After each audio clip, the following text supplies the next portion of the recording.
actually really kind of a tradition for us. So. But. Look at this dude. Hey, man! Yeah, and this is What's up, duder? Yeah. You hit the puppies. So, okay, let's get everyone's names. This is I'm interviewing the Mega family out of Kentucky that's hiking the AT through hiking. Mega was added. It's just the family. You're what? Isn't that's a Tangerine Have you here. guys gotten trail names yet? Yeah. Not names plural. We've gotten the family. This is what people have been calling us. Probably because we haven't.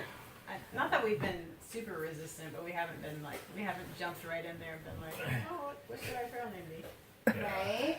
So I think people were just like, I feel like it's hard enough, like Trying to remember. their regular names. Yeah. Right. Let's just spend all this time and energy like giving them. All my kids and dogs' names. Yeah. So, what's everyone's names? Just to be clear, their real names. yeah. I'm Cammie. I'm Ben. Okay. This is Rainier. Rainier. With the thumb. That's Felia. Felia, you're being attacked by the minions. Like. The land piranhas. Okay. This is Memory. Memory. And then we've got 3 teenagers, 7, Where are they? Eden, and Dove. I know. I don't know where they went. 7, Eden, and Dub. Okay. Upstairs, probably. There's more of them. We'll see them later. Okay. So, what was the scariest thing that you thought about? Like, what was your biggest fear prior to leaving for this trip? With so there are 6 kids, correct? Mm-hmm. Okay. Everyone dying. Like a drive to the trail or something like that. You got that. That was funny. Okay. Was that mutual, Cammie? Honestly, I think my greatest fear was failing it,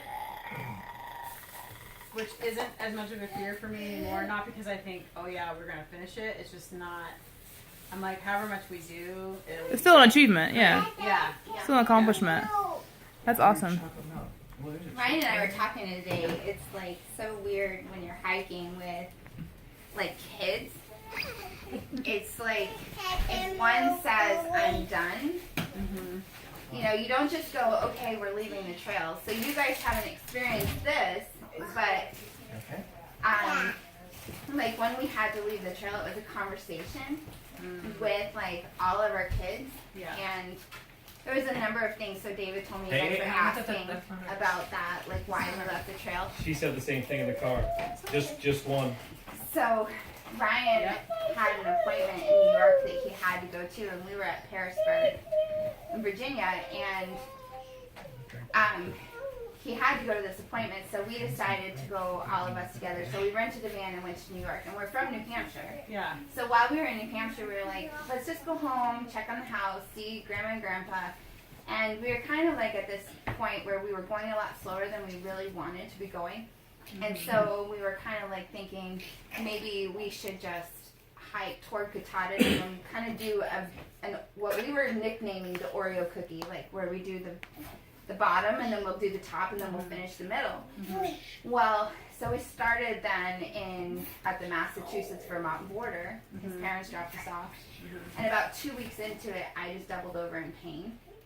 And I'd had breast cancer, and so I kind of like was a little bit freaked out and had his parents pick us up, and then went to the doctor and found out I had like a tennis ball sized cyst on my ovary, and they were like, we think it might be stage 4 cancer, and I was like, oh my God.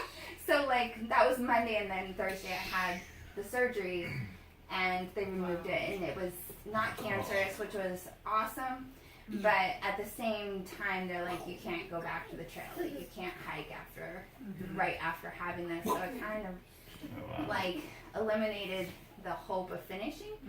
And for us, it was just, like, emotional. And honestly, it wasn't until, like, probably 3 days ago, after being off the trail for almost an entire year. Like, and I've been really grieving because, like, every day, like, something Facebook pops up, and it's like, hey, reminds you, this is what you were thinking a year ago, or this is what you were experiencing a year ago, and it kind of, like, really hurt. But then it was like, if we hadn't have left the trail, then we wouldn't have sold our house.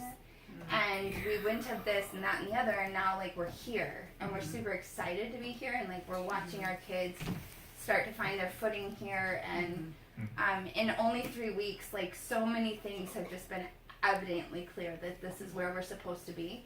And so it's kind of like, you don't just leave the trail and just, like, oh, go back into normal life. Yeah. Like, even when we came to a realization that, okay, the trail is done, like this hike that we prepared for an entire year is complete, we were still, like, Ryan was, like, even talking about it today, how we were like, how do we get back to the trail? That's all I thought about 2 weeks. And so I, here, even though she had had surgery and everything, and I knew it wasn't a possibility, I'm like, no, there's a way. Yeah. yeah, but it wasn't. No, so, you know, we traveled around for the rest of the year. I just retired and everything was in flux and change. So I'm like, well, I think that more than anything, I want my life to be right beside or on the trail. So now I'm gonna live 5 minutes from a trailhead. Yeah. You know, and You know, morale's down for a week, or you know, I don't know. we reached a point like that with my two of the boys, and we had like really lengthy. They had really lengthy discussions with me privately, just about like where they were in their head, but for them it was more of their headspace was more dealing with things through